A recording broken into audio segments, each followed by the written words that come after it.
Saudi আরবের মুজদালিফায় আছেন MY Alauddin, সরাসরি তার কাছে যাচ্ছে, তিনি জানাচ্ছেন বিস্তারিত। আপনি যেমনটা বলছিলেন, আপনি জানেন বিশ্বের নানা প্রান্ত থেকে আগত প্রায় 15 লাখেরও অধিক ধর্মপ্রাণ মুসলমান আজ সারাদিন আরাফাত ময়দানে অবস্থান করে হজের মূল আনুষ্ঠানিকতার যে প্রথম পর্ব তারা শেষ করেছেন। এখন তারা আরাফাত ময়দান থেকে সূর্যাস্তের সাথে সাথে রওনা দিয়েছেন মুজদালিফার উদ্দেশ্যে। আমি আছি এই মুহূর্তে মুজদালিফায়। অনেক হাজি ইতিমধ্যে পায়ে হেঁটে আরাফাত ময়দান থেকে রওনা দিয়েছেন মুজদালিফার উদ্দেশ্যে। মুজদালিফায় পৌঁছে হাজিরা প্রথম যে কাজটি করবেন সেটি হলো মাগরিবু এশারের নামাজ কসরের সাথে আদায় করবেন এবং সেখানে সারা রাত অবস্থান করে 49টি কঙ্কর তারা সংগ্রহ করবেন এবং ফজরের নামাজ পরেই কিন্তু তারা রওনা দিবেন মিনার উদ্দেশ্যে।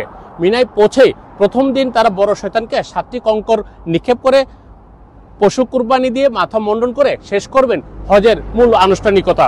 আপনি জানেন সৌদি সরকার তার আইন শৃঙ্খলা রক্ষার্থে যেসব হাজিরা বাসে মিনি বাসে করে যাচ্ছেন তাদেরকে ওই পথে যেতে হচ্ছে, আবার যেসব হাজিরা পায়ে হেঁটে আরাফাত ময়দান থেকে মুজদালিফার উদ্দেশ্যে রওনা দিয়েছেন তাদেরকে পায়ে হেঁটে রাস্তা দিয়ে কিন্তু যেতে হচ্ছে।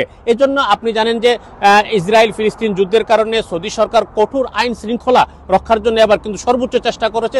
তারা যে কাজটি করেছে, কিন্তু তারা প্রথমে যে কাজটি করেছে সেটা হলো যে কোনো প্রকার অবৈধ হাজি, বিশেষ করে অনুমতি ছাড়া কেউ যেন আরাফাত ময়দানে অবস্থান বা হজ করতে না পারে সেই দিকটা কিন্তু তারা রক্ষা করেছে। এবং এই পর্যন্ত আমরা যতটুকু দেখতে পাচ্ছি আইন শৃঙ্খলা রক্ষা বাহিনীর যে তৎপরতা এটা কিন্তু ছিল লক্ষ্য করার মতো।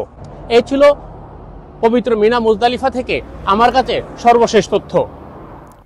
এখন জন্ম সনদ দিয়ে খোলো বিকাশ স্টুডেন্ট অ্যাকাউন্ট। নিজের বিকাশ নিজে কর।